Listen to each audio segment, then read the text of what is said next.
Welcome to the complete noob's guide to the StarCraft 2 beta.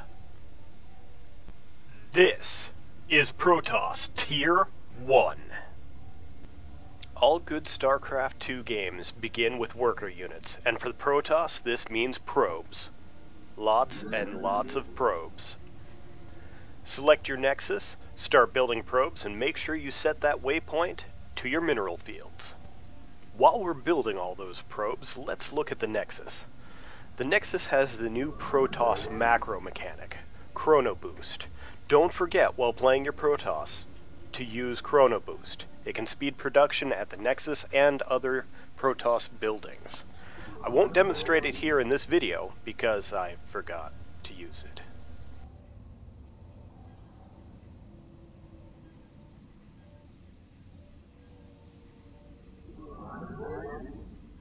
Additional supply depots required. This brings up the Protoss version of supply. While Zerg require overlords and Terran require supply depots, the Protoss require pylons. And while we're building those pylons, please note what just happened. The probe told a building to warp in, and then simply wandered off. The buildings continued to warp in after the probe left, and the Protoss building machine is in high gear.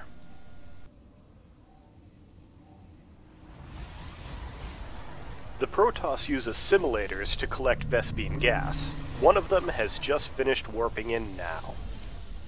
Please note the areas around the pylons. Those are power matrices, and Protoss may only build buildings within this area. It's also important to note, if a pylon is destroyed and that power matrix disappeared, any buildings powered by that matrix will stop functioning.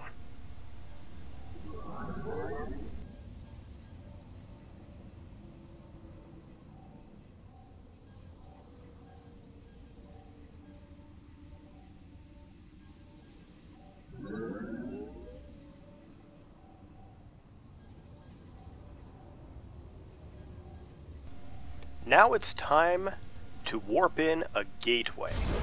This building allows the Protoss player to warp in zealots and other combat units over the course of the game. It is also important for the Protoss player to develop a forge. The forge allows probes to build photon cannons, which are key for Protoss defense and sometimes Protoss offense. In addition to enabling photon cannons, the Forge is a great place to research upgrades to units over the course of the game.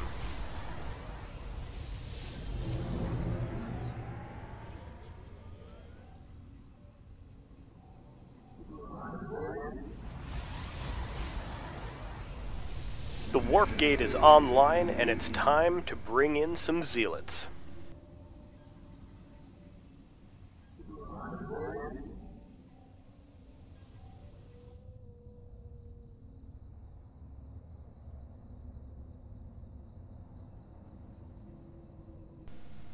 At this time, the Zealot services will be most beneficial at my ramp, so I set the waypoint for my gateway there. I want to build some additional buildings around my ramp, but I don't have a pylon covering the area yet. But soon, I will.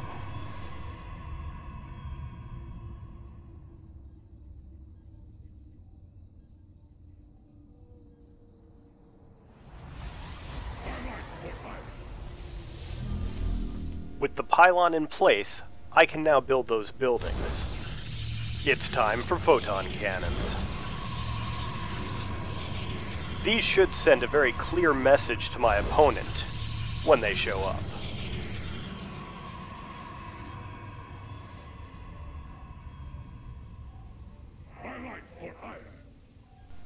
As great as photon cannons and zealots are, it's time to ramp up the Protoss force. In order to do this, I need to build a cybernetics core.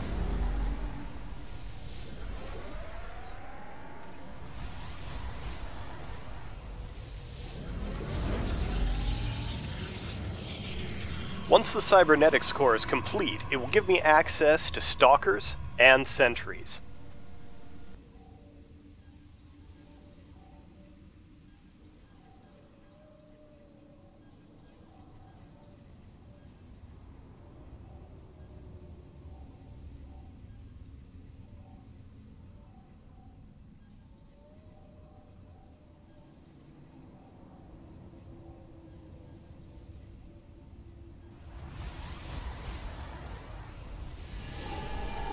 In addition to unlocking new units, the cybernetics core also gives us the opportunity to research enhancements for our units.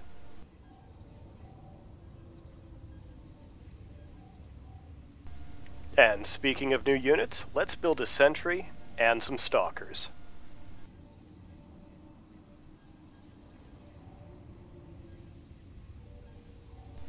While those are building, let's take a look at our cybernetics core.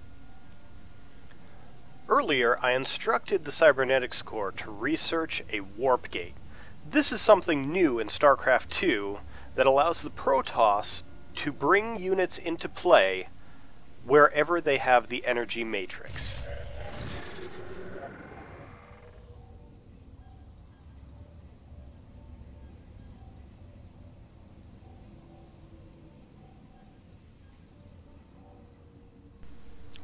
We aren't able to turn our gateway into a warp gate immediately because we're producing stalkers. In order to speed the process, I click on one of my stalkers, and then once this one completes, it's time to go warp gate. I'm here in the shadows. The gateway transforms,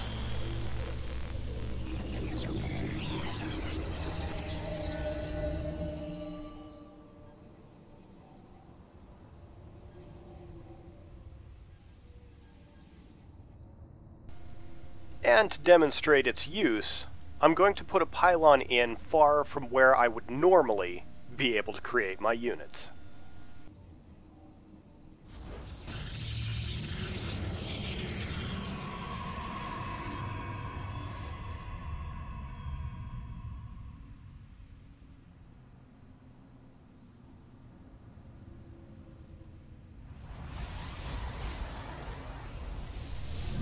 The pylon is complete, and we begin warping in a zealot.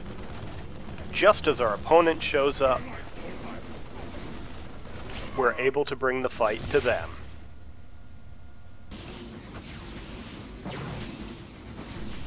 This has been StarCraft Inc. Gamers' complete noob guide to Protoss Tier 1. Watch for more complete noob guides coming soon.